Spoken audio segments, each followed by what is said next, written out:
This call is being monitored for quality insurance purposes. Are you insured? You're saying, I hope so. It's time to get Allstate. You're saying insurance, not assurance. No, quality assurance. Yeah, you were saying quality insurance. Like instead of... Do you have quality insurance? Yes, but... No, You never mind. assured Do you know of what? your Never quality mind. insurance. I'm assured. Or is your quality assurance insured? These are very I don't simple know. questions. I don't know. You guys really need to figure this stuff out before you think you can just walk into the world, you know? Well, I what need to go back. I need to take another vacay just so I can recharge and get back to full gear. You So thought you were ready, but you didn't even come in with Allstate blazing. The fuck is Allstate? What you on about? It's Allstate. What's Allstate's Allstate? Insurance. It's insurance, man. Oh, okay. That's one for you Yanks out there and the Canucks. You'll all know that shit. They had the commercials. It was when I watched The Simpsons at 7:30. I don't know. Anyway, we're back. We're back. We're back. Yay! Bye. It's 2019. Is it? It's Yes, it is. I terrifyingly believe. so. Do you guys feel like you remember 2009 vividly? Because I actually do. Yeah, It was only 10 years ago, remember so yeah. pretty vividly. Been thinking about it a lot. My 10-year high school reunion's coming up. Oh shit. Oh yeah, you pretty don't wide. leave school And till like... think about all the decade end lists that people are gonna do this year. I don't. You mean we're gonna do? Absolutely. Yeah. Oh, you know that I have already started my favorite songs and albums of the decade. Serious? list. Oh my god. I suppose, get ahead, get prepared. I suppose that's the thing. That's easy content there. We got a month's worth of content just by doing the best of the decade. in the great. bag. Mm-hmm. Yeah, we are back. Last time you heard us, it was middle of December 2018. We are back now after a few weeks off. It was a planned vacation. You would have seen that if you followed our Twitter. If you don't, at Manga Happy Hour, get on there. At Cancel the Music. Or that. You wouldn't have seen a message to say we were having a break on that, but, you know, follow that anyway. You would have saw other musings about such important topics as 2008 Transformer reviewers on YouTube. So he did. I know that was the biggest source of controversy in YouTube Rewind. Yeah, all about those guys. Cobra Commander TFW. He was right in there. But yeah, we are back. Welcome, ladies and gentlemen, to episode 162 of the Manga Raiders Community Happy Hour. Service is resuming as normal. We are back to our regularly scheduled time slot of every Wednesday. So don't worry. If you started 2019 off without your daily dose of us free, have no fear, because we're back Weekly now. dose. Let's not promise anything. Hi guys, some way this we'll is, be doing it. This is Vacay Daily, back at it again. The God rest them, the vacay dailies. They were good fun for you. Yeah. I did them literally for you. Yeah. That was a few hours of work. That was. I just sat there and talked. It's hard. Yeah, but it was like good, and then you deleted them all. Yeah, you know. Well, rule number one on the internet: if you're going to put personal details and stories out, get rid of that shit quick. You know what I mean? Yeah, come back to bite that sounds about right. Rule number one. Yes, my name is Simon, better known as Vacant. I am the British one. To my virtual left is... Man for Meals. Is Man for Meals. There you go. You know the deal. You got the coupon to wheel yourself on a pair of brand new heels. Hey. Boom. He is the Canadian one. It's known. Let it be known, he is the Canadian one. And last but not least, forming the Triforce, the trifecta, the hat trick of podcast hosts, he is the American one. It's Coryn. There we go. I forgot the order of the virtual left thing, you know. It's been that long that I forgot all this shit. Should come to second nature. Hopefully we, shaking off the rust. We're shaking it off. We're gonna be okay. It's gonna be all gravy. But yeah, we probably should start from that. We should, let everyone know the reasons behind the break. We've been going strong for 3.5 years, would we say, or 3.75 years? Something like that. It's been a minute. We started doing weekly shows from 2.75 years, so about 2.5 years worth of weekly shows. And then we started doing the 12 days for Christmas, which we were ill prepared for, as usual. And I don't know about you guys, I don't want to speak for you, but certainly I started to feel a little burnt out and felt the enthusiasm for the show had gone a little bit in terms of like doing it weekly and enjoying it and putting effort into it. I found myself just lacking a lot of that. And the passion for watching shit and talking about anime shows was at an all-time low. But, you know, we've had a break. We've had a few weeks off now. I'm recharged. I'm replenished. And I feel like a new man. I feel like Ebenezer Scrooge on Christmas morning after he's been visited by the ghosts and that. And he's turned his life around. Don't know how that analogy would work with the anime equivalent. I guess. I guess you've gone through training. I don't know. You needed to take a break for training, and now you're back and you're ready to do shit. We did our training saga. I did the where the side characters get to take the spotlight while you're just off in the mountains doing some shit. You guys should have seen the auditions I had to replace you. Oh, really? Yeah. You're lucky that I allowed you to come back on the show because of how abysmal the turnout was. I would like to greatly thank you from the bottom of my heart for letting us come back on. That Australian guy, I thought it would work out. It didn't. Well, you know what these Australians are like. Selfish cunts, the lot of them. Yeah, he came in here, and I was like, rip crocodile hunter. And he was like, who's that? As in Steve Irwin? And then you're fired. Yeah. But yeah, don't know about you guys. Do you feel better about the show now? Do you feel, was there any triggers for you last year? I used the word triggers. I don't like that. All I did was sit here and do the same thing.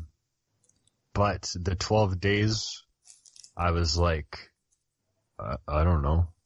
What do you guys want to do? I don't really care. That's kind of, what I was talking about, not caring. Hard on all of us. But, yeah, I mean, at least, like, you got the music episode, so at least, like, some tradition was kept for me. Yeah. But it was definitely, like, I just was, like, pretty indifferent to everything. Yeah. This year we are definitely going to be doing something new and better for Christmas and hopefully less time-consuming in all of our lives. Yeah, we've kind of, we've taken our lessons away. Like I say, I think a lack of enthusiasm leads to a lack of preparation for the shows. I'm sure any regular listeners would have noticed. There's a lot of, where we used to come up with different topics and challenges and games and all that kind of stuff kind of went away for a bit. Something I've realized is that, I love traditions, but I'll keep doing things because I did something like say 3 years ago, so I'll just keep doing it, like try to do it every year. Yeah. But the thing that made it special in the first place is that I did something different. So then I'm like, I'm gonna keep doing the same thing that I did, but what made it special is that is the first time or only time I did that. So instead of finding new things to do, it's just doing the same things. Yeah. And that could apply to the 12 days where you're kind of like, all right, it really worked, and just because it worked once doesn't mean it always will. And maybe it was great because it was something different, but it was a fun tradition. You gotta find those different things. Yeah, I enjoyed doing the 12 days. This time it got pure and simple. The reason why it didn't work is because we didn't have any, and we didn't prep them, and we didn't record enough ahead of time. So then if only we did those KC episodes, right? Let's not. Yeah. No. Yeah, if only someone suggested that in July, but never mind. Wow, it's July and it's weather I've never felt before. Let's talk about Christmas. Yeah. It was one of them. I'm a bit sad that we didn't get to do the 12 days. We got to day 7. I think we had day 8 and 9 recorded. I honestly cannot remember, but we missed the end of the year. We didn't do a 2018 look back and all that stuff on anime, but we didn't get to, people are waiting still for our awards because all of their awards are invalid for the year. People are still waiting for us. We're not giving you them, so I'm sorry. What did we call ours? The drunkies? Was it or something? I don't even know. You guys are Something. gonna have to. You guys are just gonna have an empty spot on your trophy case because there are not gonna be a single frickin' thing there. I feel like they were called the Drunkies. I can't remember. Maybe I'm making that up. I'm pretty sure that's actually what they were called. The Drunkies. Yeah. You guys Maybe didn't we'll get talk those. about it. Maybe that'll be a topic for next week, and we can have a quick retrospective on 2018. So we got a lot to catch up on this week. Yeah, but I feel like having that clean break, certainly, I feel a lot better about the show. I've been pumped. This is the most excited I've been for a few weeks, for a few months about shows. So we're going to have a good one. So anyone tuning back in, thank you very much for joining us again. With that said, no. Several weeks have gone by, guys. The New Year, Christmas, returning to normality, and all the roller coaster of emotions that go along with that. So I want to know. I am desperate. Desperate, I say. Desperate. You're slamming shit because you have to know. Yeah, I almost missed the table and almost crotched myself then. But I want to know, it would be worth it if I hear what you guys have been up to during this break. Yeah, I'm sure you'd like to hear. So, what has happened? Nothing like too thrilling, like Christmas time came, and like, I want to know. Yeah, you want to, don't you? Yeah. yeah, I'm sure you'd like that, wouldn't you? So, so that happened, and this year it wasn't really in the air as much. Sometimes that occurs, and it's a natural thing when you age. That it's not going to be as exciting every time.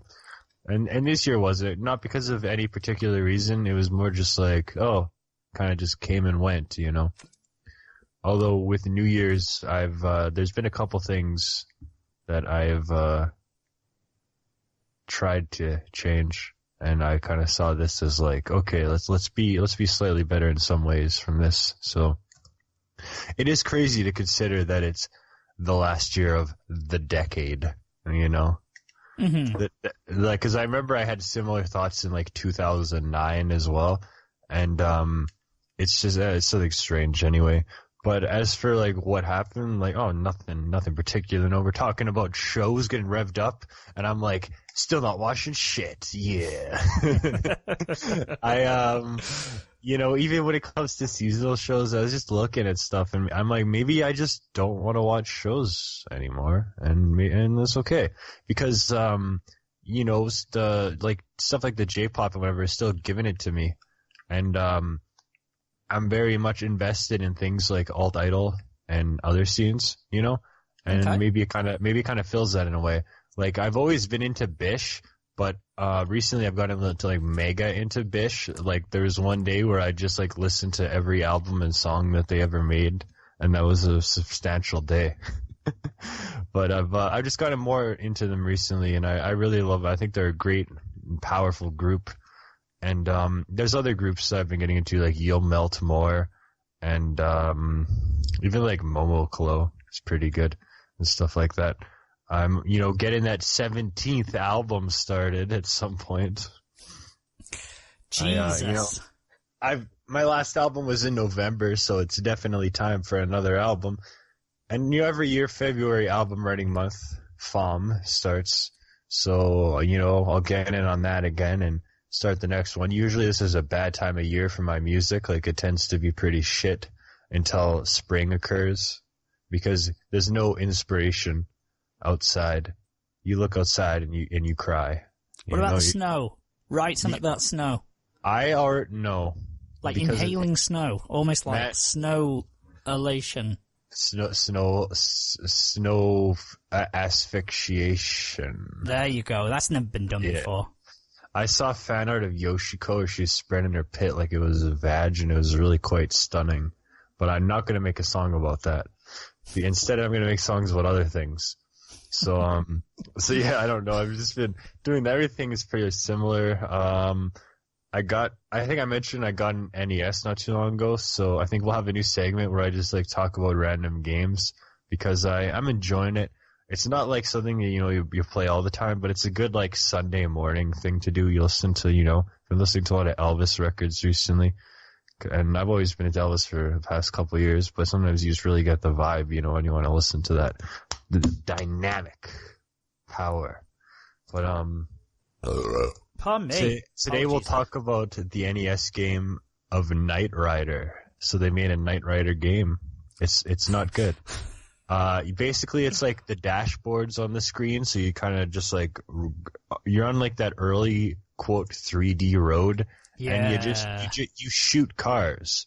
I don't know about you, but Kit never shot things. But in this game, you kill people, I guess, and you jump. I don't really know what the point is.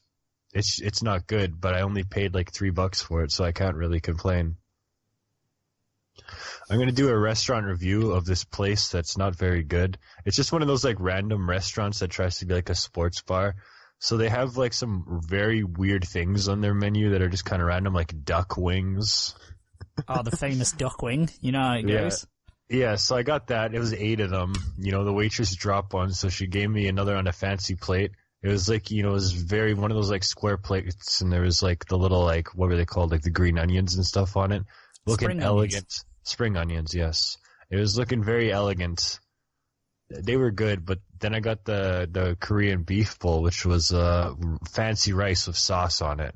I don't go to a restaurant to have fancy rice with sauce on it. I don't know about you guys. But you said it was like a sports bar place. Yeah, and they have, like, I don't want fancy rice with sauce on it at a restaurant. I'm trusting, for a sports bar, I'm trusting them to do burgers, fries. I mean, they do. Chicken. Korean beef bowls. Sounds like you went to a sports bar and ordered the strangest possible items you could find. Yeah. That is exactly what I did. That's one of the common rules. If you go in a restaurant, say you go to a steakhouse, you don't get what they're not renowned for. You don't get the fish at a steakhouse. Boston Pizza has shit pizza. Like, it's straight up garbage. Like, Little Caesars literally has better pizza than Boston Pizza. Like, it is not good. But Boston Pizza, you know, I have gotten over the Polish restaurant. Do you guys know how I've gotten over the Polish restaurant? Have you? You find another Polish restaurant? Because I've been chasing Joe's Barbecue's ribs. And every time I go to a restaurant, I'm like, I'm going to get the ribs just to see if they're as good. And I say that. I'm like, these won't be as good as Joe's Barbecue. And then they aren't. Do you say that to them? Yes. No, I don't say that to them. I say it to my friends. And I'm like, we go to another place and it's like, these won't be as good. And then they aren't. There's a reason Joe's is world renowned as having really good barbecue. So I think you're not as good as Joe's. And then they turn around, and on the countertop, they've got a little picture of Joe's restaurant, and a single tear sheds from that serving lady's eye. Pretty freaking much. But, you know, there's a whole era where I was trying to get, like, the pierogies and match the taste. And, you know, I still, from time to time, might have a thing. I look at the Polish flag in my closet, despite not being a single % Polish, and I'm just like, that yes, always never forget you. Never forget. But you know, it's just kind of, it's over because I've been chasing those ribs, and disappointment is all I find. Oh. Some places are better than others, though. Boston Pizza, that $20 rib deal, can't complain too much. You know. See, them Joe's ribs, I've never had better ribs than them. But I don't try another place because I know it's going to end in disappointment. Because ribs for me, if they aren't fantastic, because ribs can go wrong so easy. A steak, you know, even a steak that's cooked okay, it's still a steak. It's still not bad. But like, you know, ribs that are meh, they don't taste good at all. They taste diabolical. So unless you know what you're doing, bad. you know, you don't fuck around with my rib game. I've got a high standard of entry for ribs. You want to come in this mouth, you need to be good. And now that's not a sentence that I should have said. I'm talking about ribs. Don't you tried soundbite that, and it everyone. went somewhere. So yeah, that's my new pursuit, definitely. Otherwise, I haven't really gone anywhere else too thrilling. Bandmade have 2 new singles out, Bubble and Glory. I did a reaction video and I got 1,400 views on it. What? Did you? That was pretty. Well, it wasn't a reaction. It was actually just a review where I was just talking and I put pictures on the screen.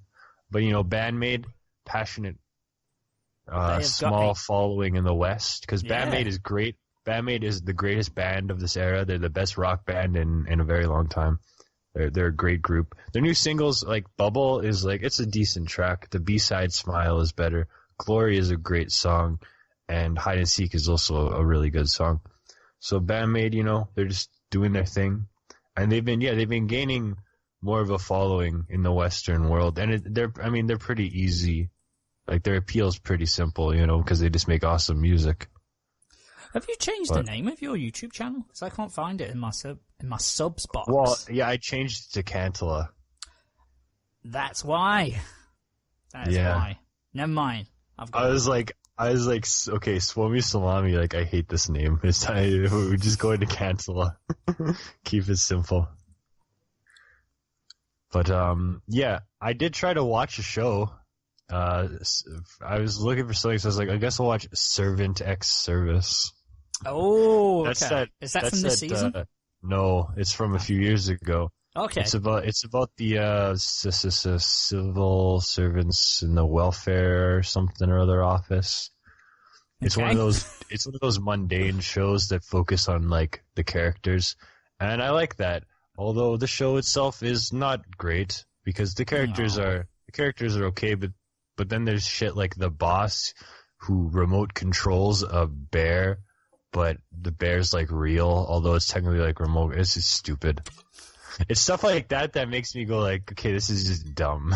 You wouldn't have that in a civil service office. Like, I could take a little bit of wackiness, but then you just introduce an element like that, and we're not good anymore. When you know it's too abstract and random for Manimal, then you know you've gone too far.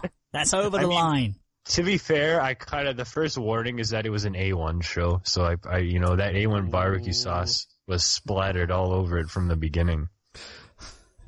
But I've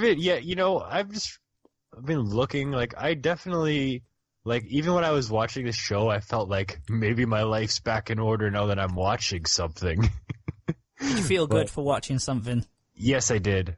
Ah, there you go. Although I didn't finish it, and I haven't watched anything else because I don't feel like it very much. That is absolutely fine, because if there isn't anything that grabs you, that's no worries. Well, yeah, like it's because I'm not like watching other things instead, and I just don't watch anything.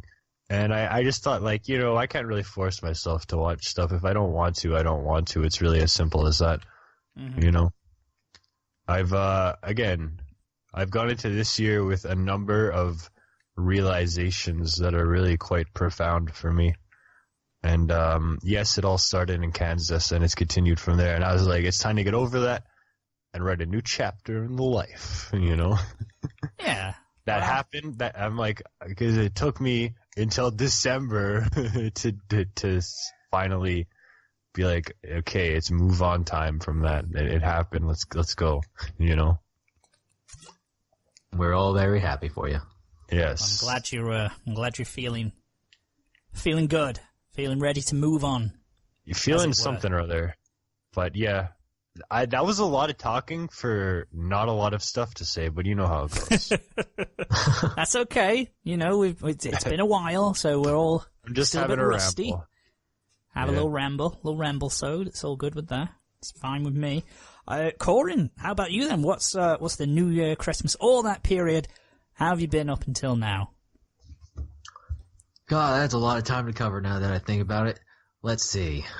Well, I went home for Christmas. I had my first, real, break from work for Christmas in a few years. The last couple of years, I took, a day or two off just for, travel's sake.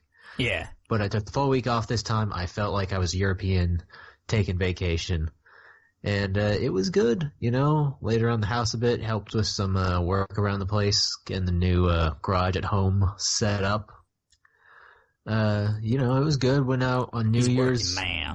Working man. Went out on New Year's to the big downtown New Year's ball drop party. That was fun. Was Pitbull there? Pitbull was not there. There's a DJ there. Was Fat Man Scoop there? No, he was not. Favorite Scoop! One of the bars had it, because it's like a big, complex of bars. Mm-hmm. We went there when we were in KC. And, one of the bars had a really good cover band, surprisingly good cover band. They did 5 genres of music while we were there, all pretty solidly. I mean, that may be the alcohol talking, but I had fun at the time. Let me tell you. Did they perform a cover of a Cantala song? I do not believe so. Did they Shit. play?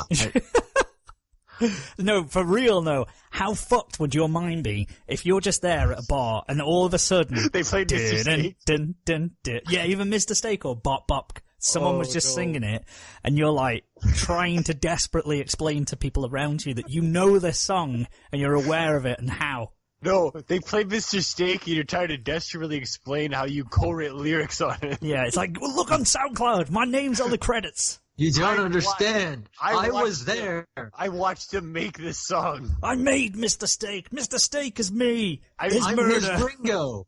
I mean, to be fair, you actually did make Mr. Steak, so that'd be even more crazy if you saw that. We all were there for Mr. Steak. We all helped. It would be. I would probably lose my mind. Yeah, I'd be booted out as I'm like rapidly trying to explain it to people. I know this. You'd be like, I saw that grill in Cabela's that came up with the jingle. Listen to me. I'm not crazy. I know him. No, I don't need throw you me to out. leave, please, sir. Please get off the stage, sir. Get away from him. I know the truth. But the truth cannot be known. How salty would you be, Manimal, if someone sung it and it got like really popular and everyone loved it in a bar? I would Because like be you'd very- have to, Yeah, I would be not happy. you'd have to awkwardly go. That is my song, by the way, guys. Yeah, just Just kind of so like you know, walk, everyone, that's- just kind of like tell everybody who's cheering like one by one that is my song. Yeah, do you know that what he's singing? Cancel it on Bandcamp.com. Yeah, napkin rings. See, I beat it. See, how would I know the lyrics? I knew a line ahead. Yeah. Yeah. Yeah. Who even knows those kind of things? You know? Yeah, see, got it all in here, man. I made this. This is. I can tell you exactly where I was. I was at Nair's table. I was doing this. But anyway, sorry to completely go off on a tangent there, but you know, it's been 20 minutes into the first show of the new year, so I think we did quite well holding off on tangents until then. A little bit. Oh, Yeah, but that was good. We had a lot of fun. It was just a busy time. You know, I saw, what was it? Escape Room, the movie. Not great. oh, yeah. Pretty predictable. I mean, the first part was pretty good. I mean, you knew what was happening, but you could enjoy it. But then they kept ending, I guess, and the ending didn't make any sense. So, you know, solid 6 out of 10, I guess. Yeah, I've not heard favourable things about it. If you're looking for something to do I don't know. If you have nothing else to do, that might be something. But hey, you know, I've been keeping on. I'm still playing Red Dead Redemption. It doesn't end. Have you been checking out the online? I touched it, but I still have a lot of the non-online to go. I've been playing since October. I'm ready to be done. I love it to death, but I'm ready to be done. Yeah, I mean, 3 months, 4 months, well, 3 months. October, November, December, now nearly all of January, 4 months, and I have 70% completion in it. Maybe a little less. Fair enough. The 90 gigs or whatever it is, the install, it's definitely worth it, at least. Yeah. It is, it's pretty fucking nuts. But I'm looking forward to get done with it. I've decided that once I'm done with it, I'm gonna pick up what the fuck is it called? The new 2DS XL, whatever the, like, most recent 2DS is, that basically is a 3DS in all ways except for the 3D. I'm gonna pick one of those up and play all those 2DS, 3DS games I've been wanting to play for a while now. Which basically is Luigi's Mansion, Dark of the Moon, and Samus Returns remake. I'm sure there's others, but those are coming to mind. There'll be tons. So do you mean to tell me that we could have a NES review and a 2DS XL review?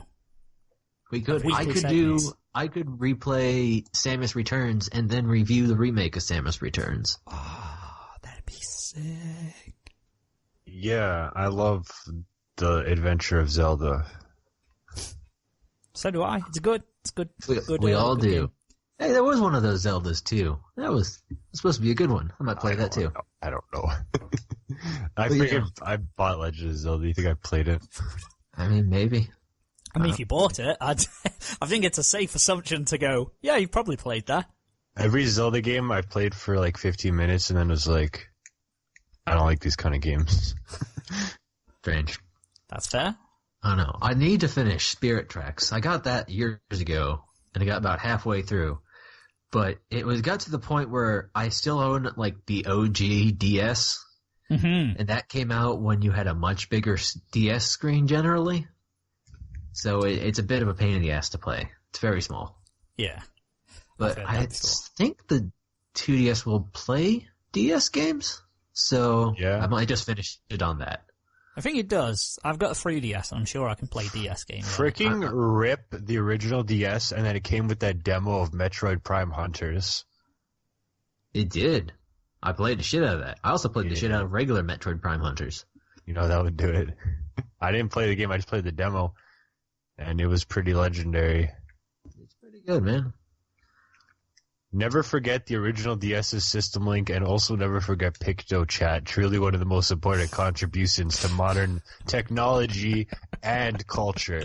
And our ability to draw dicks. Guys, without pictochat, we would truly I would not know how to draw a good penis. We would not be in this brave new world, this brave new frontier that we are currently have entrapped ourselves in, only because of pictochat. You heard it here first. Pictochat.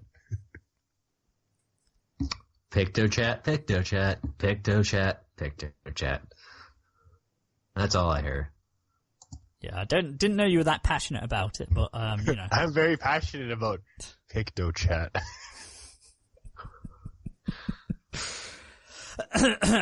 But yeah, where were we? Oh yeah. I don't know. I'm summing up my stuff. I've been working a lot. Got a big project coming out on end of the month, early next month. So that's been my life. Lots of work. A lot of work. Let me guess. Your big project is another elementary school. No. Oh. See, I knew what you thought I was gonna say, so I didn't say it. You didn't, and I commend your bravery.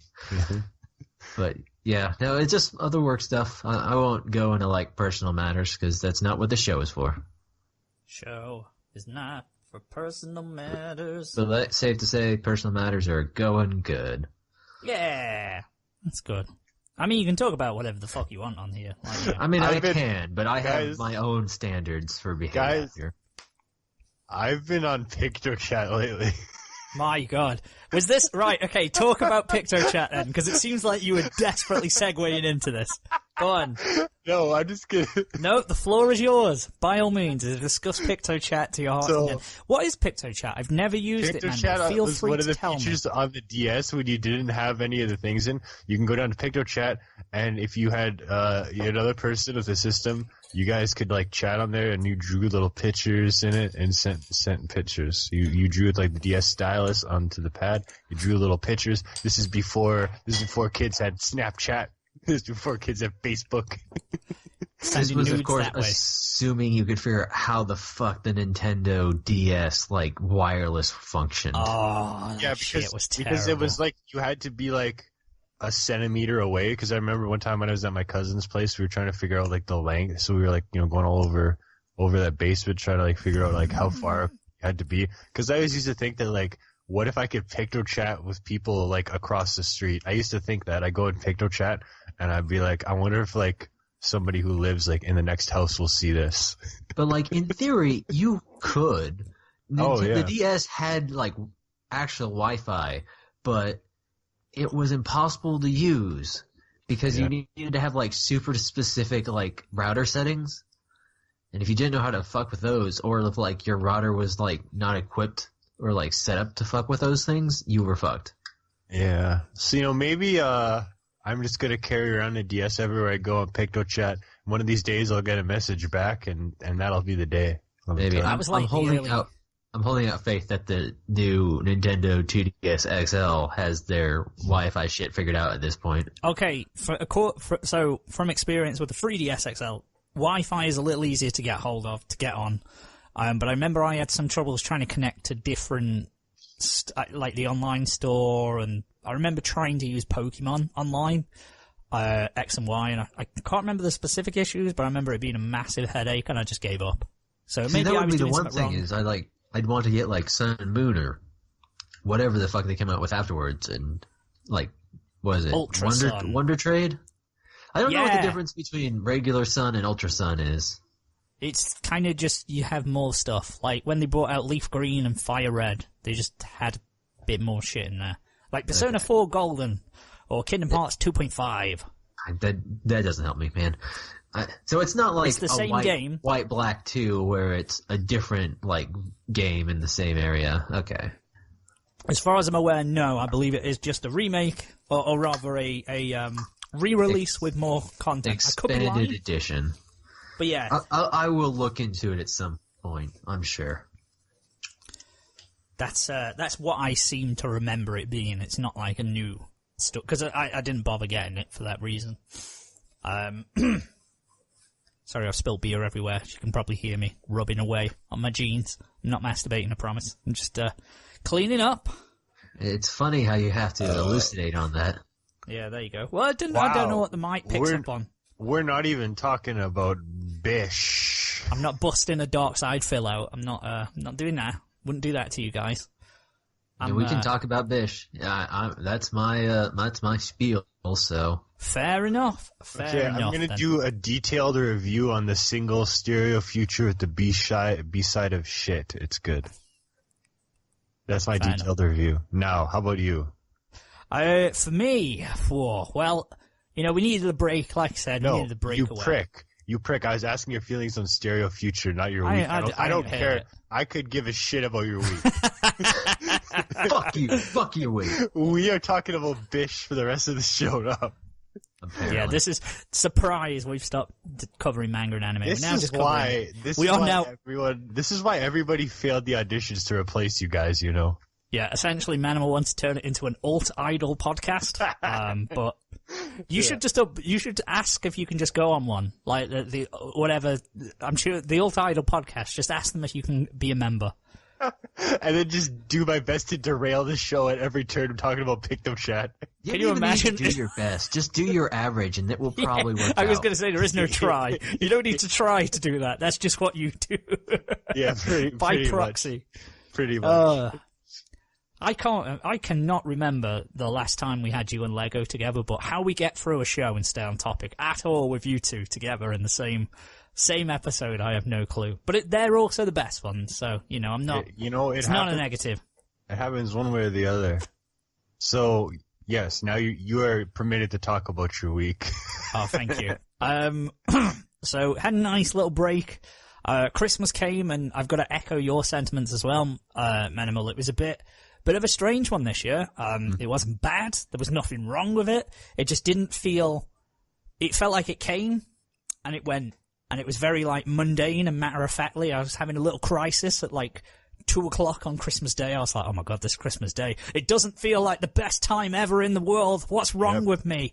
But yeah, that's kind of just... It's what happens. I think just...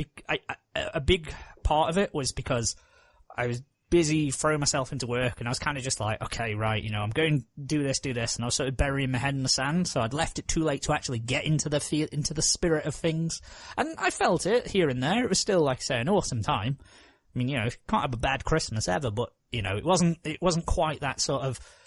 I suppose in your head, I'll probably look back at it when it gets to, October, September this year, and be going, oh, what a magical time. That's how, literally everything in life is, though.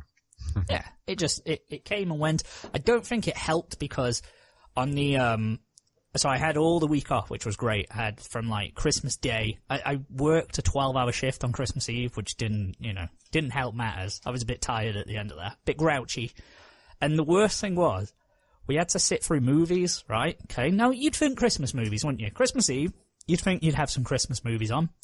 First movie on that I watched from start to finish was Spy Kids 3D. Okay, what's with this new emergence of Spy Kids 3D being such a thing and people are talking about? What? No, because I remember watching it at the cinema when I was a kid, and it was bad. And I was a kid remembering. Spy Kids has always been bad. It was so bad.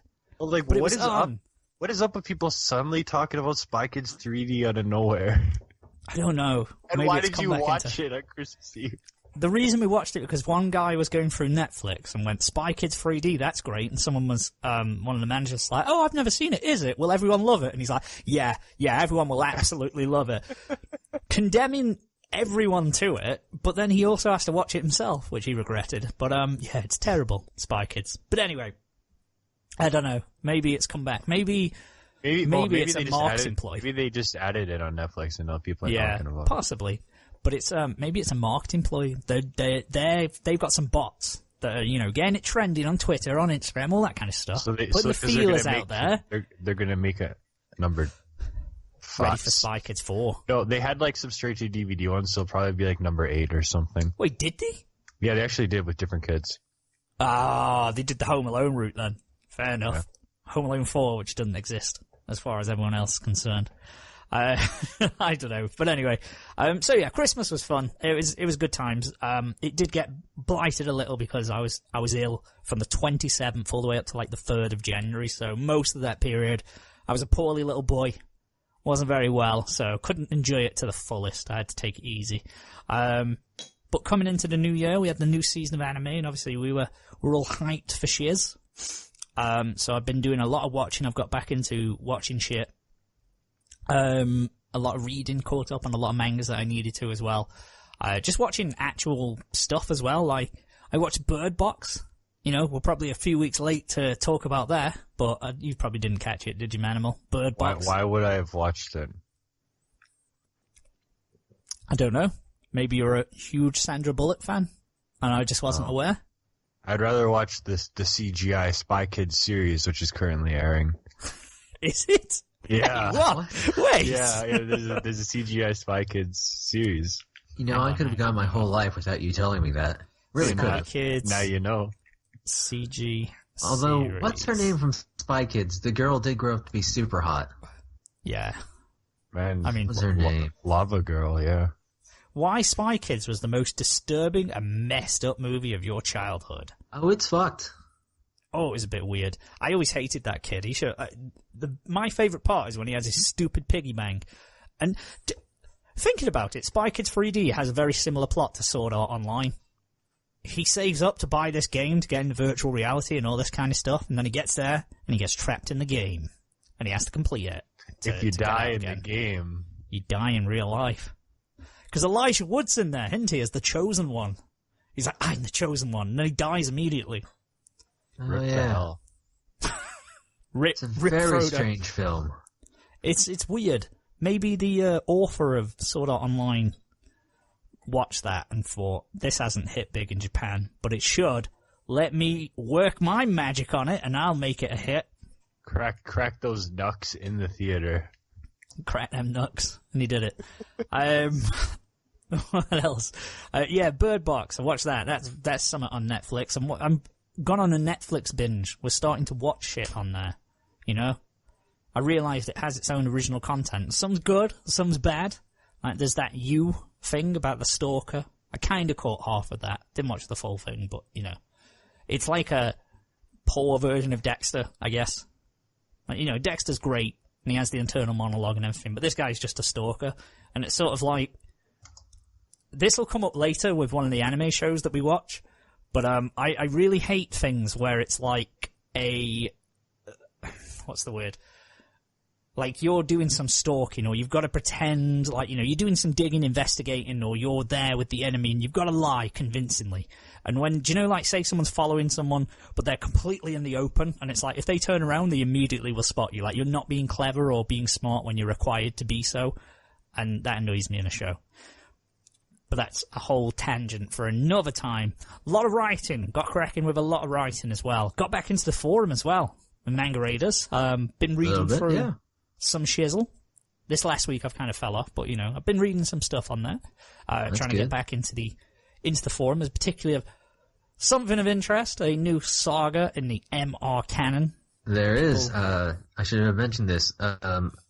Let's see. It's Lego, Fro, Malua, and myself have spent like 6 months putting together this like year-long arc we're doing. We're calling it the War Arc. It's going to be a fun time if you're listening to this and you're at all interested in the kind of things we do on the forum.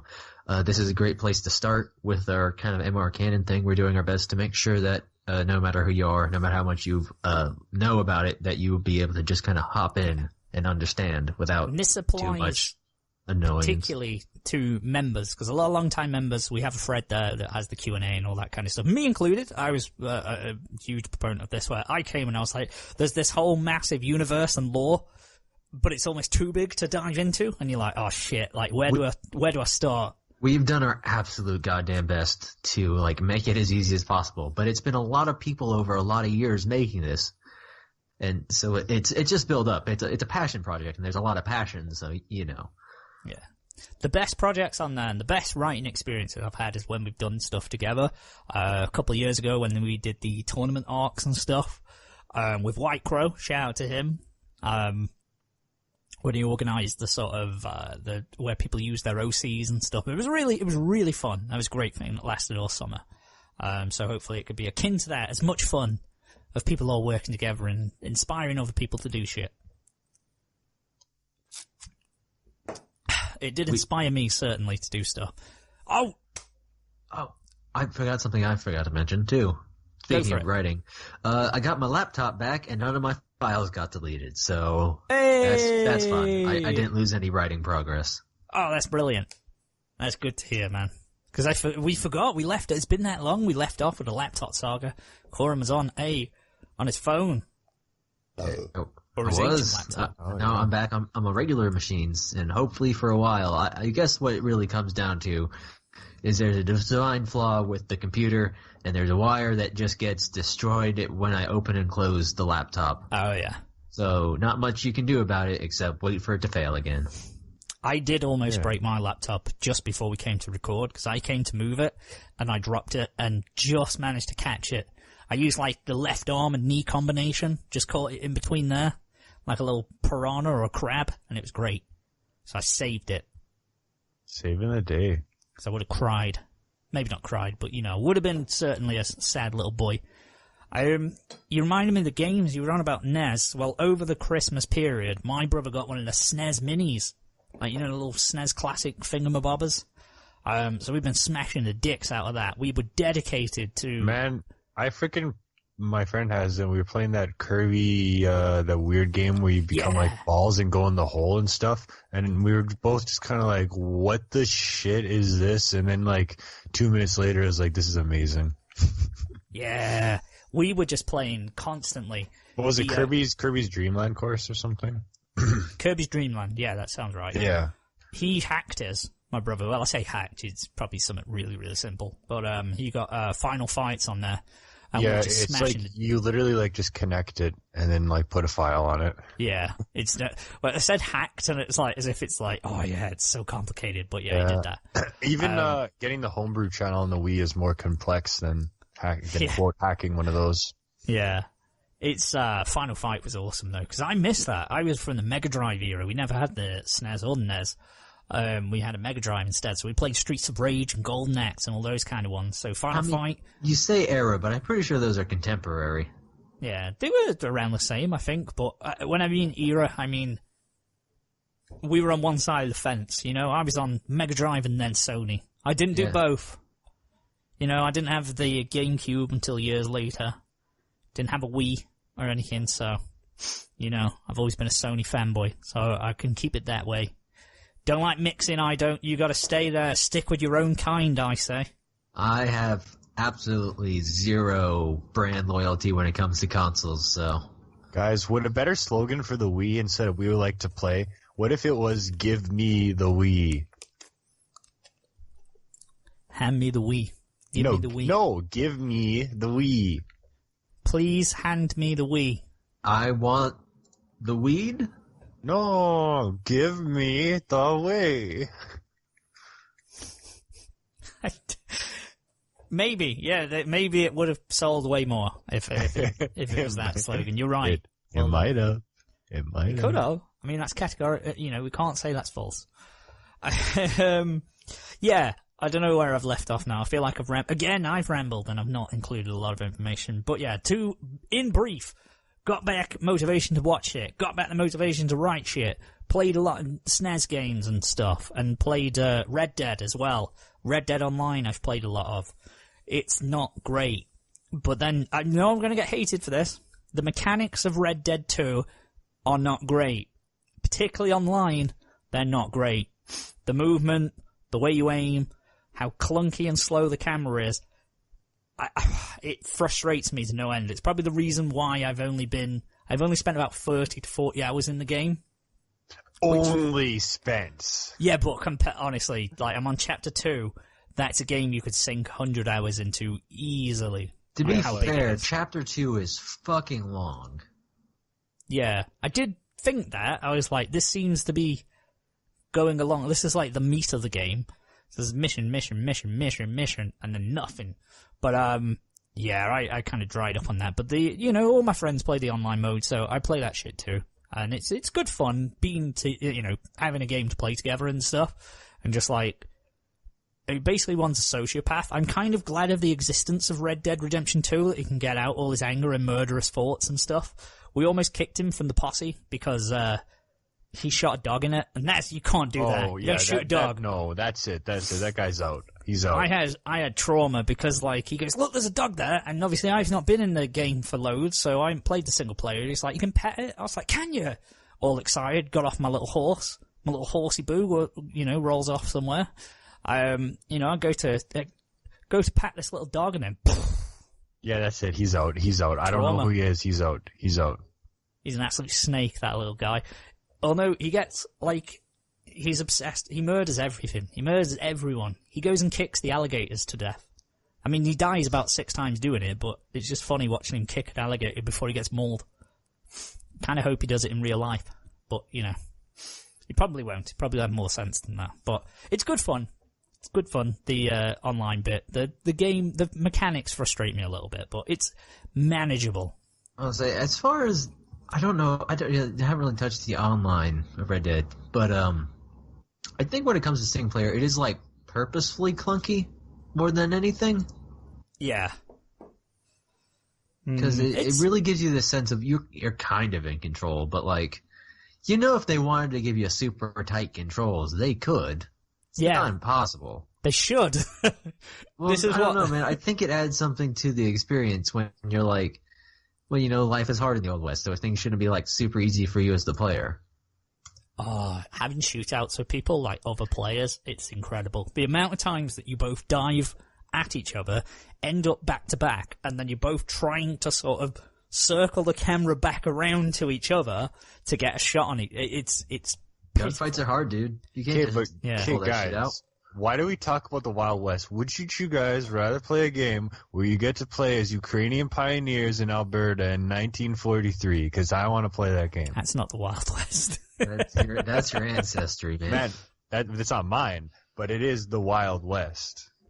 West. It's the West. It is the West. It's true. I don't know if it's the Wild West. I saw that video where the guy stomped in the straw to make that roof. Oh, it must be then. I Definitely. saw the video Stand where corrected. I saw Babushka making clothes on that freaking weird thing that you sew on. A loom? A sewing machine? No, that one with a huge wheel and it has all the threads on it and stuff. I think it's called a loom. Yeah, I think. Maybe it is, but it's like massive. It's big. Yeah. My grandma used to have one downstairs. It's big. Okay. It's big down your grandma's stairs. Downstairs. That mangled that word. Moving on. Did your grandma have big downstairs? A big badunkadunk? Big badunkadunk. A junk in the trunk? A big cacarelda. That's our extended, super cut, director's cut edition of How Was Our Weeks. We promise it will be a lot more tighter next week. But we got a lot that happened, so we had to cover a lot of shit there.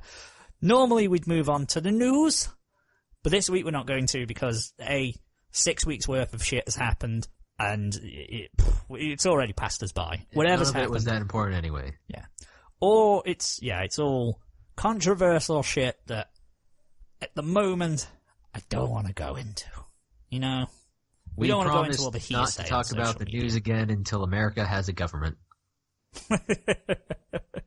Until it's sorted out in Venezuela. Let's get this shit Venezuela. in control, yeah. What country is Venezuela? Venezuela.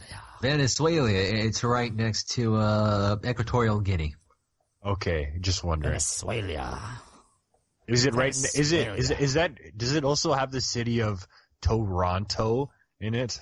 It has Toronto. Toronto, which Okay. of course shares a border with bumfuck Egypt, as we all know. Good. That's good. That's good. Yeah. So, what we're going to roll into is another supercut, and you getting a part A and part B in this show. We're going to roll into the extended, lengthy edition of what we've been watching this season. Pick Oh, that shit. record up. Don't scratch it. Don't scratch it. You scratched it. Flip it over. Put it down again. Now you're playing Boom. music. Welcome to side 2 of our record, where we will discuss the Ukrainian pioneers in Alberta. It's going to feature 95% less Cantilla, unfortunately. But, well, hopefully, because you can still have an opinion. Trying to and weigh make in some on stuff. waffles. So the winter season is well and truly underway, and I think last time we left off, we'd done the winter season preview, and we all across the board pretty much said it's kind of underwhelming. There's not too much jumping out at us. We weren't. It wasn't a season that we were particularly hyped for. I think everyone shared that sentiment and opinion. But a few weeks have passed now, a few episodes. Some are on episode 4, but most are on episode 2 or 3. We're into it. We know what we're going to be staying with and what we're dropping. So, Coryn, what have you been watching this season? Well, let's see. I've been not watching much because Crunchyroll didn't pick up most of the shows I want to watch. It's Yay! I'm a little behind on that respect. I really need to watch Dororo. Yes, you do. I really need to watch that. It's definitely on the list. What I have been fucking watching is I'm still watching JoJo Part 5, which is goddamn insane. Right now they're in a turtle. Okay. You see, there was a turtle with a hole in its back, and you put a key in the hole on the turtle, and then you get sucked into the key in the turtle's back.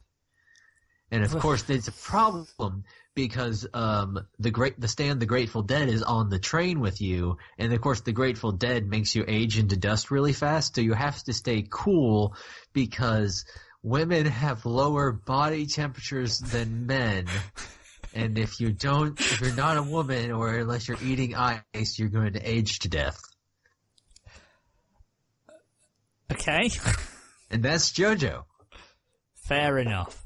And that's good. I'm also watching Mob Psycho 100 Season 2. Woo woo. Which is good. Are you watching it, Vacant? I am not, because I still need to finish season 1, and Yes, I you was do. planning to over the Christmas period before it came out, so I was all up to date and ready. Unfortunately, I didn't. So hopefully in the next couple of weeks, after I've dropped a couple of shows, I'm probably going to do that. I'll say it's very good.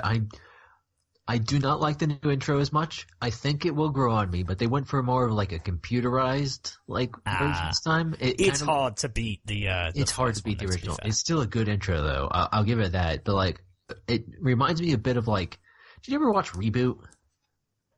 No. Okay, never mind. Early 3D graphics are okay. utilized. They're still hand drawn stuff, but they also infuse 3D graphics into it, which are super old school polygons. But it's really good. There's obviously a lot more polish on it nowadays than previously, and it does get the ball rolling a lot faster than season 1 did, where you had the first 2 or 3 episodes. I remember not liking it because it was just a month. They were a bit slow. Yeah. Thing.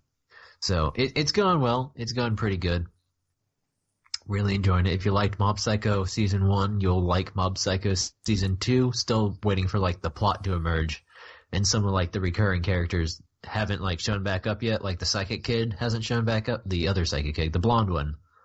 Yeah. He's still not in the picture, but I'm sure he'll be back. He's still in the intro, so I bet he's coming back. He'll rock up at episode 10 or something. Hopefully before that. He was a great character.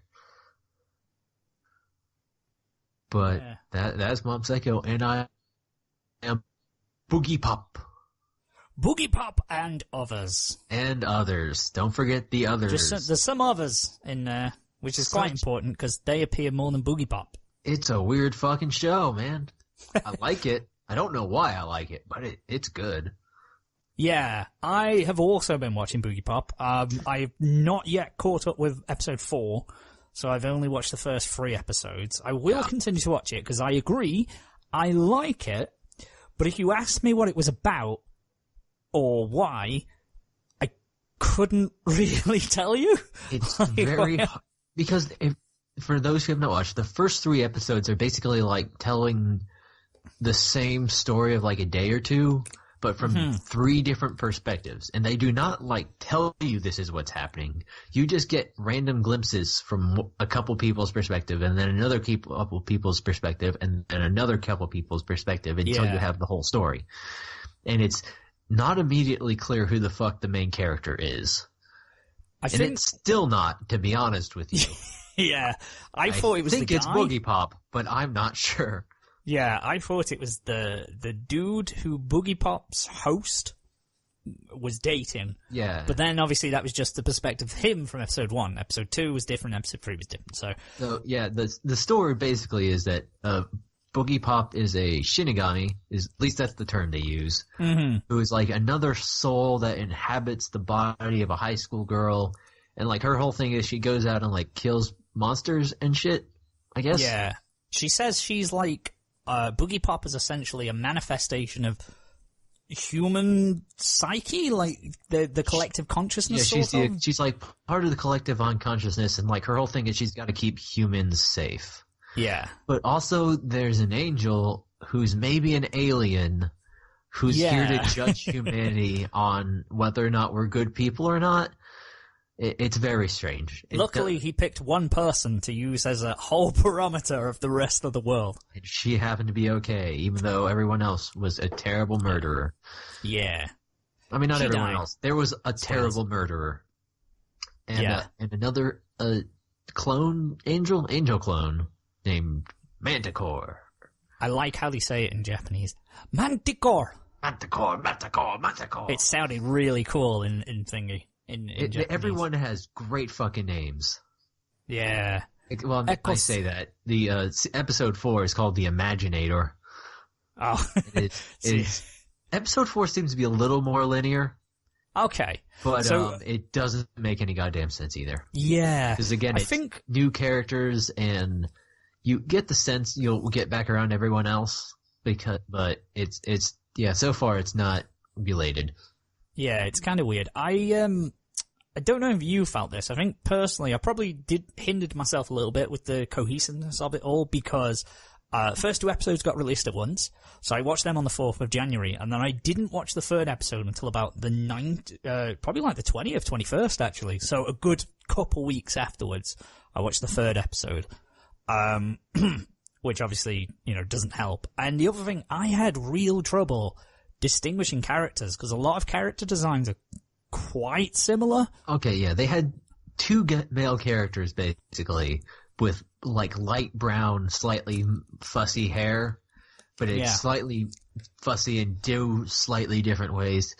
Like, I mean, honest, good on them for like not drawing like a bunch of crazy looking anime characters. Yeah, they but kept when you're going down from to a bunch of crazy anime characters to people who look like vaguely similar to each other, it's kind of hard. Yeah, but because they're all in school uniform, so they all wear matching attire.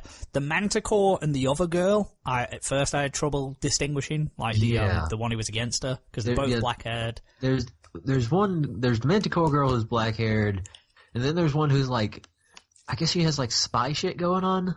She's not a spy, but she has like a spy cat suit. She dresses like Black Widow, I guess, sometimes. She's also a high school girl. It's strange. Yeah, but because when it's dark, her face was like going a lot rounder, is what I figured out. Is than Manticore's, who was a lot thinner in the face. Yeah, she had the more sort of princess, like the Hime style bangs, and she looked more formal. But yeah, it was quite often when they're in shots together, it's in darkness, and it wasn't exactly clear. It's a very dark show. Close your blinds if you're going to watch boogie pop, or you'll have no Yeah. idea what the fuck is happening. Like a lot of muted colours and stuff, Yeah, which is the style. It's a great style. It looks beautiful, but it is dark on the palette. Except that one part in episode 3 when they started fighting, the angel and the manticore. Ooh, That was pretty good. some budget went away when they started blurring. I was like, ooh, there's a couple of frames in there, and I was like, it's a bit thingy. But I'm glad you've told us that with episode 4, because I was like kind of half convinced episode 4 was going to be the same couple of days, but another person's perspective. Oh god, we do not need to know that It's like, situation. this teacher looked at this throughout the window. I was like, is it just going to be this sequence of events that we know how it wraps up? No, It's just over and over. It is definitely a different, like, main focus. And also maybe a different school, I think. Okay. But also, there's a shot at the same school. There's some weird stuff happening. Yeah. If it's, I wouldn't mind so much, I guess, if it's like four stories, I guess, like, 3 episodes.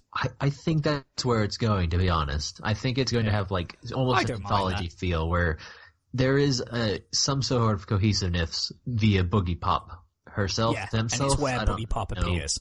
Boogie Pop is a very strange, like, so it's strange, but it's cool. Boogie Pop also has like cool, like that character in anime that has like wires. Oh, you know the yeah. one. That's what Boogie Pop does. Yeah, she's got cool. Like I say, I wasn't ragging on it for the character designs because obviously, as I said, they're going for a bit more of a muted, toned down, more realistic style. The opening's cool as well. I really like the opening. The opening is very cool. It's a very good song, and it's not like super over the top. Mm-hmm. I think muted's not the right word, but like restrained might be a good way to describe the show. They're restrained. Yeah. But yeah, I'm enjoying it. Like I say, it's confusing at first. You've got to pay full attention to it. I don't think I helped myself taking a large gap between episodes, so I really do need to catch up with episode 4 as well. But yeah, once I've done that, then it'll be all good. Definitely going to carry on watching it. Yeah, that's kind of the 3 things I've been watching. I need to again fit Dororo in there, and we'll see how that goes. It's just going to be a matter of got to watch it on my phone, or we'll cast it to the TV, whatever. But I need to get it in there. Maybe this weekend I'll set some time aside on maybe a Saturday night, order pizza and watch some dude with swords for arms. You would not regret it if you do. I guess I'll start there. So I've been watching Dororo. It's available on Amazon Prime, thankfully. Even though when they put up the first episode, they forgot to include subtitles. So I started watching it for a couple minutes, and I was like, I don't know what's going on. It looks cool, but I don't know. You generally need subtitles. Those are helpful. They fixed it. Yeah, unfortunately, I'm a bit of a pleb. I'm a surface-level anime fan, so I don't fully understand Japanese, and that's my own fault. But I have watched it, the first 3 episodes that have come out, and it is very, very good. And you will love it, I think, Matt. It's really up your street. In terms of the art direction is great, the animation is great, the character design is great. Even the story, so simple. It's just a nice setup, but it introduces elements of it. I'm trying to talk about it without too many spoilers, really. Not tons happens. It's got a nice pace to it. Like I say, it's not, because it's quite scaled back. It's, well, you know the plot of the story. He's a baby to a feudal lord. Yeah, feudal lord. He gets 48 of his body parts sold off to demons. Yeah, he makes a bargain with demons because there's famine and shit in the land and all sorts of natural disasters and stuff. And he says, if you make me, the unchallenged leader and, make me prosperous for the rest of my life, you can have whatever, take whatever you want. And they sacrifice all of his heirs' body parts and organs and all that kind of shit. So he's born Which seems like a bit of a dick move. Majorly dick move, because he doesn't really give a fuck when, he's just like, I can make another son. That's cool. You're not, the feudal lord, really, when you're making a deal with, 48 demons, you really should, get screwed over personally. Yeah. The demons should be, good enough about it to know that, maybe this dude won't give a shit if his son's taken away. Maybe we should take his organs instead. Yeah. He was expecting it to be him, I think, because I don't think he expressly says about his son. But like, he's overjoyed when it's not him, and he's like, "Oh yeah, it's my son. I can just make another one. Get fucked, pal. Get rid of him. No one needs to know that he was alive. Kill him. Someone drown him in the river." But yeah, he obviously survives. Doraro is not his name. Doraro is the kid companion he finds, the little thief sort of bandit type kid who follows him, who I believe is a guy, but I'm still not convinced. It seems like it's definitely a female voice actor, but they quite often get females to voice kids, so that's not unusual. But yeah, it's just like I say, it's a fun adventure. I love watching it episodically. You know, once a week, dip my toes into Doraro. It's not, it's fun. It's paced well. You enjoy the characters. You know, it's very simple. It's scaled down in terms of the plot. It's not, oh my god, he's going to take on hell itself and blah, blah, blah. It's like, no, this guy, he's got this clear plot. You can see where it's going to go and end up, nicely. I would recommend it to everyone. If you typically avoid historical pieces, obviously it's fiction, so, you don't have to worry about that too much. It's really cool. There's some good action in it as well, so thumbs up for Doraro, and it's got a cool opening as well. I'm going to talk about every opening, and I don't know why. So thumbs up, would definitely recommend Doraro. Boogie Pop I've already discussed. First thing that I dropped, sadly, was Dimension High School. So we covered this in the winter season preview. This was the one where it starts off as a bunch of live action characters, and then they get sucked into an anime world and realize they're in an anime world. Sounds, on the premise of it, that could be a lot of fun. That could be really cool. If they found out they're in an anime school and they have all the tropes that they, meet and encounter and have to overcome, and they know how it works, all that kind of shit. That would be fun. You might have to say that you would have to have a talented writer to make such thing be pulled off. You could make that claim. That's very, very true. Unfortunately, when the opening came on, the song was done by someone called Dimension 4, so now it makes me think that it is just an extended advertisement for a boy band called Dimension 4, because they all very much look like male idols. So the plot is essentially, he finds a rock, a meteorite. Okay, meteorite. That's a bit different. Well, they say it's not a meteorite, but for all intents and purposes, it's a little rock that he picks up outside of the school, takes it in with him. He's been kept behind. They're doing cram session lessons, sort of, after school with a physics teacher, who's definitely too young to be a physics teacher. He's the same age as them. Or at least he looks it. I don't know. I'm not, he's a young looking man. This rock Maybe comes he's alive. One of those sexy young physics teachers I'm hearing all about. He is. Oh man, he's a catch. Let me say, he is a handsome individual. I'm not going to lie. And he knows his stuff about the Doppler effect. It didn't help because obviously Crunchyroll didn't pick this up, so I had to go on to Kiss Anime and watch it for free. And the subtitling, when more than one person speaks, which is frequently, or when there's text information on the blackboard, for example, it will also overlay the two.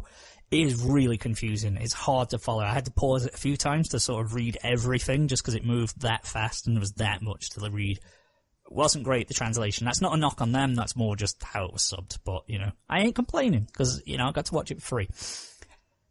The problem is, so this is it's alright. This rock comes alive, it has a face. It's quite comical how bad it is, but it's intentionally so. They had the budget of me in January, probably. They probably had the same amount of cash to spend on the show, and it definitely, you can certainly tell. So this rock comes alive, tells them they are the legendary heroes, that now they've touched the rock, surely they must be the heroes that he seeks. Transports them into a world. He says, this is a world connected to yours. This is the anime world. And they all are. You guys know, you're familiar with Ruby, by Rooster Teeth? Yes. You remember season 1 Ruby? Where they Vaguely. used Poser, I can't remember what it was, some software. It was quite basic models. Their budget and their production has increased massively if you look at it compared to then and now. It was like a cheap version of that season 1 sort of CG look. And I genuinely think they didn't really know how to use it, so they just included that in the script. So they're just going, oh my god, we look anime, why do you look anime? And then one of them goes, look at my hands, and the hands are into his chest cavity, obviously they're sort of glitching into his chest, because the model isn't supposed to do that. So, like, they start commenting on it, going, wow, we must have superpowers, as they're, like, just all sort of, what's the word when it, in like, software and models and stuff, when it's, like, getting stuck in Clipping. the environment. Clipping, there you go, that's what it is. So it's like clipping through shit and clipping through each other. So I genuinely think they just did that and thought, fuck it, we'll just keep that in. They have to fight a great evil. And do you know what the evil is? Do It's tell. giant sphinx that clips through the wall. I really want to find this clip and show you guys, and if anyone is out there, you can certainly watch it. I'll try and get it and put it on my Twitter, just so you guys can experience its glory.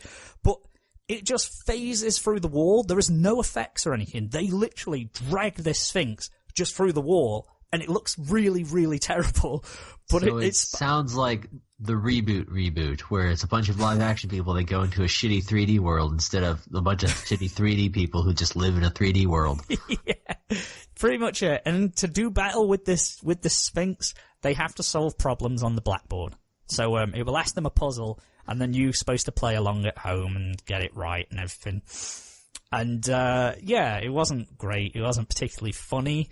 Like, I laughed at how bad the graphics and stuff were and the animation, but other than that, it wasn't particularly good. So I dropped that. Sadly, Dimension High School, it was a great premise in theory, but, you know, what can you do? Yeah, so that was that. I haven't caught Kakaguri just yet because I'm thinking about just waiting until they get it on Netflix, because they've got season 1, so it stands to reason they should get season 2 as well. Crunchyroll haven't picked that one up, even though it's in their best girl category, or best protagonist, whatever it is. But, you know, I ain't salty, I ain't bitter about it. So I've left that one. The other 2 things that I've been watching, well, 3. You mentioned JoJo earlier. I've been watching Baki. It's technically not part of this season, but it's just come out on Netflix, so I've been watching the fuck out of that. If you wanted your Fist of the North Star JoJo-esque style, over-the-top violence and ridiculously muscular men battling it out, that's the show for you. It's so ridiculous. It's so over the top. I love it. I love it so much. It's so stupid. One of the guys can create a vacuum with his hand, his palm, in the first episode, and he breaks, like, he's in a maximum security prison, and then he keeps asking the guards what the deadliest gas is, and then he creeps up to them and he's like, this is. And he blows in his ear that hard that he blows his brains out of his other ear. It's so dumb. It's the funniest thing in the world. Sounds amazing. It's so stupid. And there's another guy who has like a razor blade embedded into his elbows with poison, and he's been in a maximum security prison, so I don't know how he's done that. But it's just so dumb. It's funny. I'm loving it. It's just, again, so over the top. You can't be mad at it. But it's not technically part of this season, but it's still something that I'm watching and enjoying. The other 2 are Rising of the Shield Hero. You know, the most controversial show of this season, or at least its first episode, which is a bit silly, really. The main issue that people had with it was the fact that the main character, it's an isekai, they get summoned into another world. There's 4 heroes. There's hero of the bow, the spear, the sword, and the shield. The shield is the loser. You know, he's got no offensive capabilities or whatever. They've all come from different realities as well, so he thought they'd all come from the same world. They haven't. They've all come from, like, alternate dimensions of Japan, where the other 3 are all familiar with this, so it's this sort of land. So it's either like an online game or a book or a card game or something, like, in their worlds, whereas he has no idea about it whatsoever. So all the people think he's ignorant of their land. They're like, this guy doesn't know anything about us, so he's ignorant. He's also the shield guy, so he's a loser. He only gets one party member, this woman, who steals all his gold, and she tricks him, steals all his gold, and then claims that he's raped her, which is the worst crime in this place, because it never happens, apparently. They're like, that doesn't happen here. So they can't kill him, because he's one of the legendary heroes who needs to fight the catastrophe waves. I also imagine he's the shield hero. If they tried to kill him, how much success are they going to have? Well, he's only level 1. They all start at level 1, and they're basically told, right, this wave of catastrophe is coming soon, and they get worse with each wave. So you need to go and train. That's why you need a party. So he basically was like, I need someone to fight for me, because I can't beat things on my own. So this woman accused him of rape, and then everyone hates him. He gets thrown out of the castle. He gets exiled, basically. He's like, all the word has spread to everyone, so everyone thinks he's a terrible, terrible person. And one of his big motives is that he wants to get revenge on them people. So the whole outrage was about that, saying it's, misogynistic. It's obviously just some guy who hates women who's wrote it. When it really isn't the case in the show. Like, if you watch it and judge it based on that first episode, it's just it's a character. This woman's just, a thieving character, deceiving woman who doesn't like him. Gender isn't really a factor into it. He just hates her because of the action that she's done. Alarmingly so, he does get a slave girl, so no one will party up with him. That is a bit more alarming, I think. This is the thing. Maybe there's other reasons. This is the thing, though, because it goes into this, and I was like, ooh, where is this going now? Because it's quite creative in what they do at first with him, because he's an outlaw, he's an outcast and all this. One guy believes him, the bald guy at the weapon shop. It's always a bald, muscular guy who owns the weapon shop in any fantasy show. He believes him. He looks in his eyes and he's like, that's not the eyes of a liar. He's telling the truth when he says this. So he goes out with his shield. He discovers that his shield can basically absorb, once he's killed an enemy, he can absorb it and basically get loads of new powers. He also doesn't feel much pain. So one of the things he does is there's these really low level sort of balloon shaped creatures that bite you.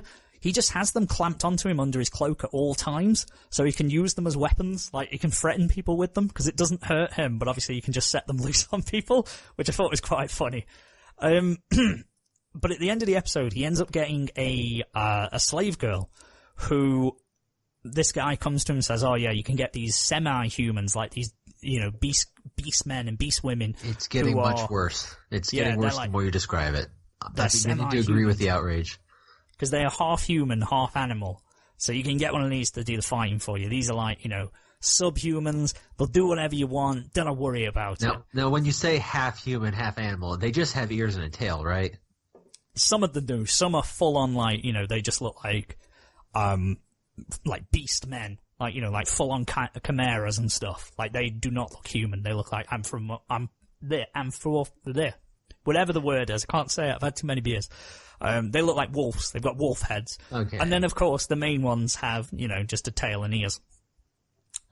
Which is, he finds a sickly young girl who's coughing, and he's talking about how she's diseased and she's not going to last long and all this, so she's the cheapest slave that he has, and she's dead low leveled. So he takes her because because of his shield, he can, make special herbs and make potions and stuff, because he's absorbed loads of different shit. So he takes her to heal her. And because she's young, he doesn't see her as a slave. He feels like she should be set free. So she has a crest, and she has to do what he says. So in episode 2, he's like, you need to fight. And then you learn all her backstory and stuff. She was in an island where they all lived together, but then the monsters came and killed her family.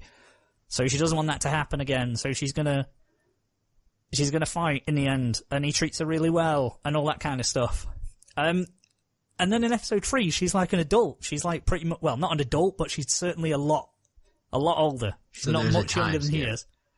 Yeah, and it doesn't really say how long, but it's like a few weeks. They've gotten larger level, and the slave bit doesn't even come into it in terms of she just fights with him, and she just, thinks he's sound. He thinks of her as a daughter, and that's all it goes. So it's not as creepy as I feared it was going to be at the end of episode 1. I went, well, that misogyny thing's a bit of bullshit. It's like, it's just a character. It's just, whatever. There's nothing too bad. It's not like it's gone, women are terrible. It's just a character argument about a lot of, terrible, objectively terrible shit in fiction. But it is not. This is the thing. It is not objectively terrible. It is a plot device. It's one that they've just used. You can make there's a different argument of saying, is it a lazy plot device to go, he was falsely accused of rape.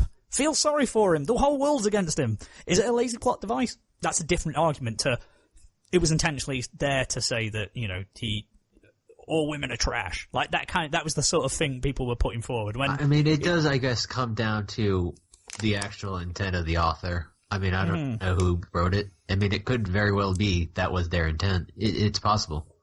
Well, that's what everyone said, and then people started coming out with, they believe the author is female, and all of a sudden that all died down. So there was a lot of backtracking from people, which made me laugh. Yeah, there was a lot of people who sort of jumped to it, and I feel like they didn't. It's almost now every single season there has to be one that's controversial. There has to be something that people get outraged with. I haven't seen anything that's particularly deplorable for me. Not yet. Maybe that's just me. Obviously, it's ultimately subjective. Are we talking about just in Shield Hero or in general? Like in general now, the last year or so, like it seemed every season there's something that people are kicking off about, like Goblin Slayer and, Hero Manga Sensei, but I guess that one had more. Hero Manga Sensei was pretty weird. I'm there to kick off with Hero Manga Sensei. There's just. I mean, if you think about it, before that we had like the one where the Nazi rapes his prisoner, and the other one where the teacher rapes his student. I feel like it's just Goblin Slayer and this one that's really not the bad. I think before that it was bad. But they didn't get half the attention that maybe, I guess I suppose they're niche 5-minute shows, so I guess they weren't as mainstream like this. Rising as Shield Hero is one Crunchyroll have pushed to the moon. I think that's probably the big thing, is it's a bit more of a mass appeal bit, and it's a little bit more noticed. But there's definitely been horrible shit. Oh god, yeah. It's again, that's another thing. I'm like, there is a lot more you could get outraged with stuff that's come out before this one. Like, it's quite tame when you actually watch it. I'm normally not a huge fan of like the isekai shows, but I've quite enjoyed it. I've quite liked it. I wanted to see like the novel sort of ways they use the shield. I've always been a big fan of that, where like people use, because you can do a lot with shields, and especially like he's already got a couple of abilities, like, so he's got like the air shield where it like creates a energy shield in front of him and stuff, and he's used it as like to leap off of, and just creative different ways that they'll use that. So I'm interested to see where it'll go. So I'm definitely interested in that one, and I will keep going on with Rising as Shield Hero. It's not stellar, but it's not bad. I'm enjoying it for what it is at the moment. Last but not least, I have The Promised Neverland, which I've watched the first 3 episodes of, and it got a lot of hype, the show. A lot of people are looking forward to it, and if you're not familiar, it's the one where the kids are raised in an orphanage, and when they get to like the age 11 or 12, they disappear. They get shipped off to their own families, and then they discover that they are actually they're essentially cattle being raised in a farm, and it's for a bunch of demons that are eating them. So when they get shipped out, they get killed and eaten by demons. So they are being raised as meat. They discover this, and they hatch a plan to escape. So it's an interesting theory, premise. I like it. They've got to play the role still. They've got to pretend, because they have a caretaker, one lady called Mama, and she's there to look after them. She's a lovely little lady, but she, also works with the demons and wants to kill them. So they've got to pretend that, nothing's happened and they're all fine and all this kind of stuff, why she is there. There's a couple of issues with it now. And the first one that I find, and this is nitpicky, but it keeps coming up. Not so much in the 3rd episode, but the 1st and 2nd, I felt this a lot. There's very weird cinematography, would be the best way to describe it, I guess. Very weird transitions and cuts for no real reason. For an example, so there's a conversation with 4 or 5 people. So when someone is talking, they'll have the establishing shot of everyone.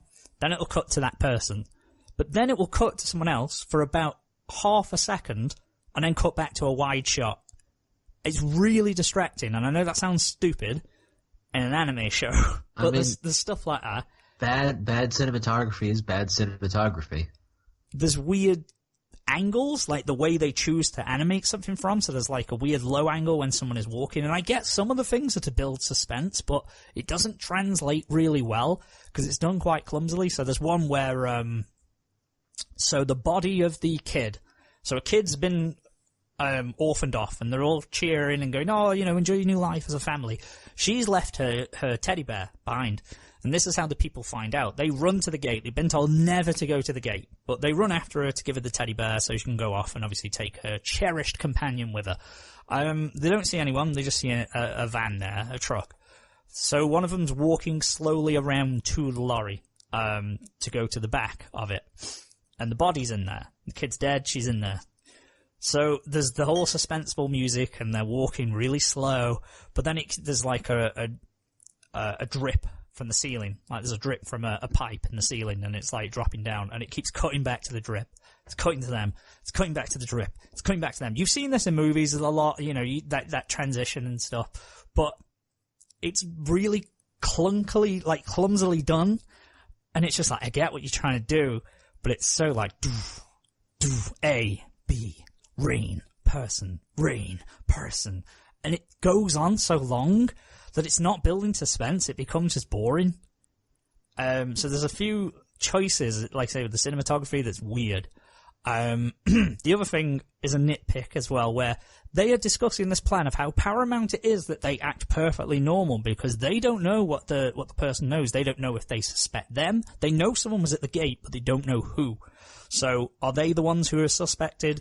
Are they the ones who, are under surveillance? Are they in any imminent danger right now? Because they've got to carry on as normal. So they have these conversations out in the open, very loudly. The three discuss how they need to escape from this farm, and they know that it's run by demons. They have these conversations in the halls of this small orphanage, outside their bedroom. There's one thing I've learned from watching 4.5 seasons of JoJo, is that talking is a free is like a free action, and it doesn't matter. It can take place in like half a second. You can have a whole fucking 15-minute conversation about a second, and only the people who need to hear you will hear you. It's fine. I know, because I'm like, this annoys the hell out of me. Like, there's even one where the mother, the mama comes upstairs, and she sort of shoots him like the creepy gaze. She's got a very like creepy eyes, that I'm sort of, I suspect you sort of eyes. And she goes up the stairs. And the last shot is her watching them go down the stairs. So she is stopped at the top of the stairs. They reach the foot of the stairs and then start discussing how close it was and all this. And it's like, the bitch is about 10 feet away up a flight of steps. Just because she's out of frame, she's definitely still there. She can hear everything you guys are saying. And it's really, again, it's not like, it doesn't break the story, but it is a bit nitpicky, but it bothers me to no end. I'm like, she can hear you.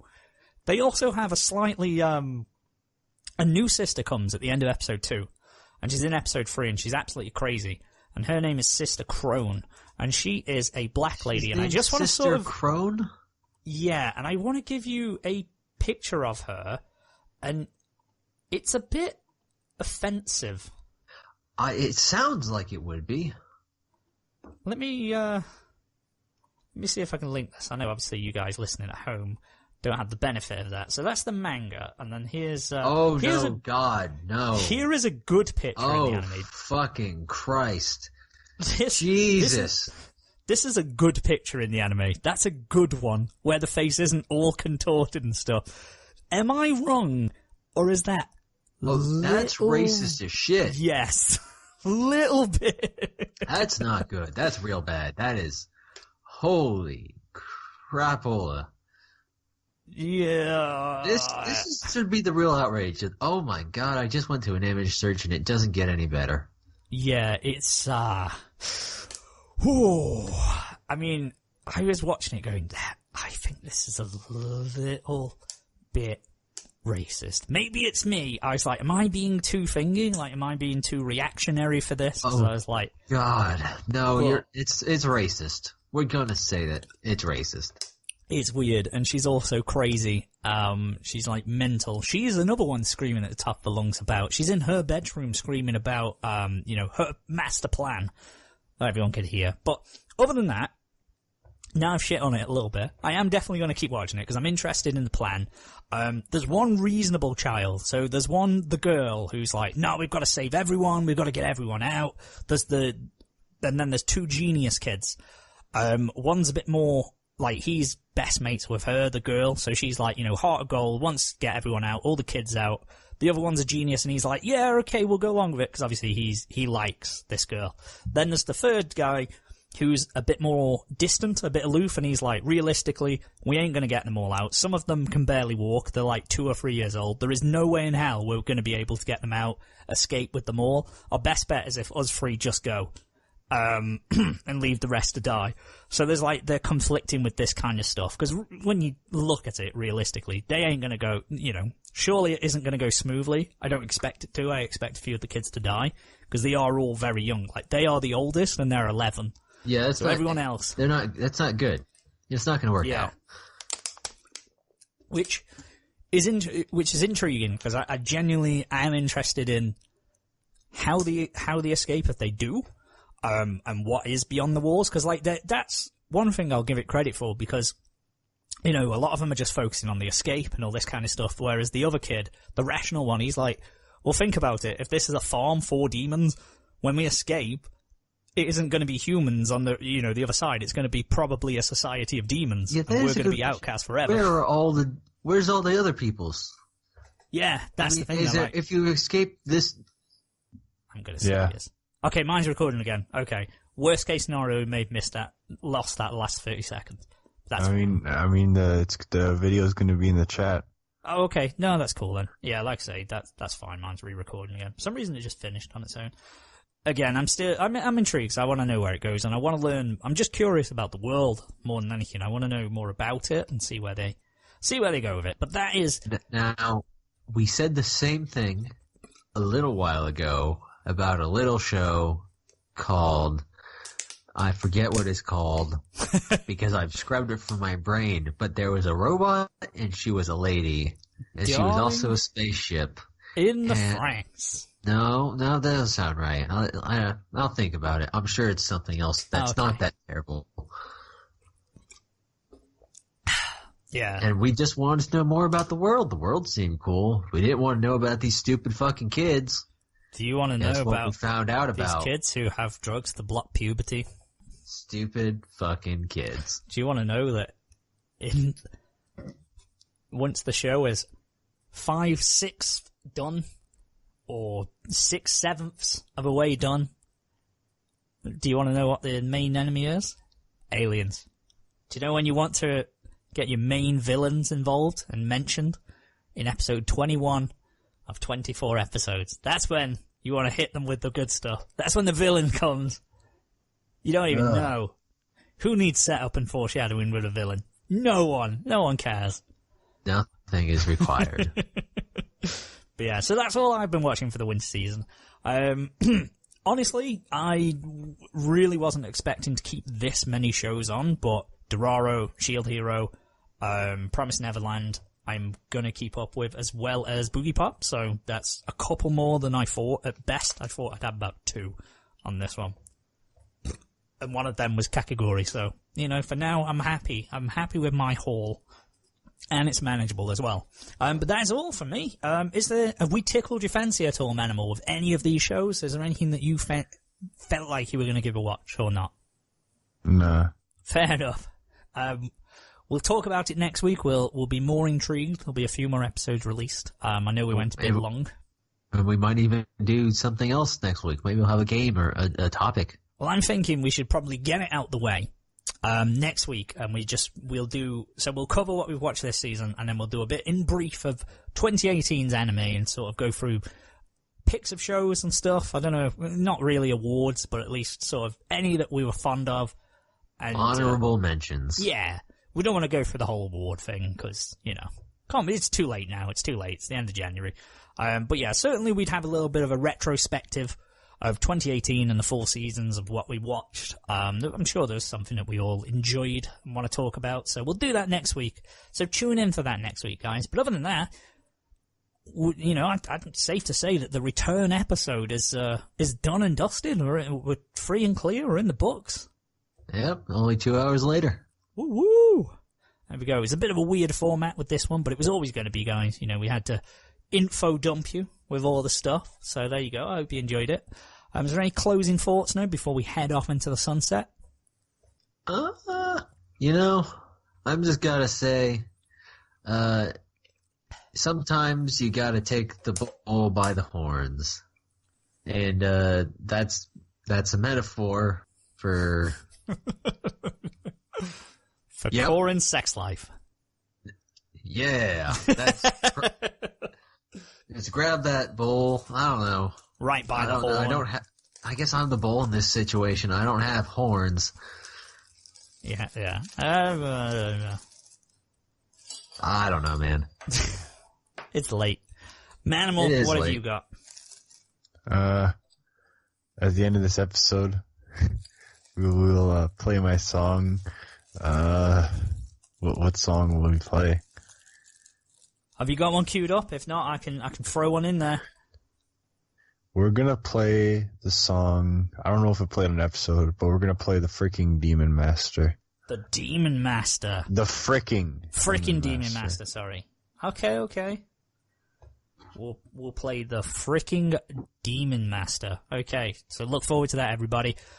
Okay, that is episode 162, not 126, doing self. We've gone back in time. There you go, we've regressed. We've gone back to the start of the year. Woo! Tune in next week, we'll do our 2018 anime retrospective, as well as all the latest news and gossip and all that kind of shit from the anime industry. And maybe we'll have Brian and Lego on. Who knows? No, we won't have Brian, because he's jetpacking around the world. Not jetpacking. He's jetting around. I crossed backpacking and jetting. He's doing something around the world. Jetpacking around the world is far more interesting than jet setting around the world. But, you know. Let's keep it. He's going to jetpack around the world. Don't ask why. He just is. He just fancies it. So, we wish him well on his travels, and hopefully he comes back to us safely. But yeah, thanks for listening, guys. Make sure you check it out next week on Wednesday, and we'll be here once again.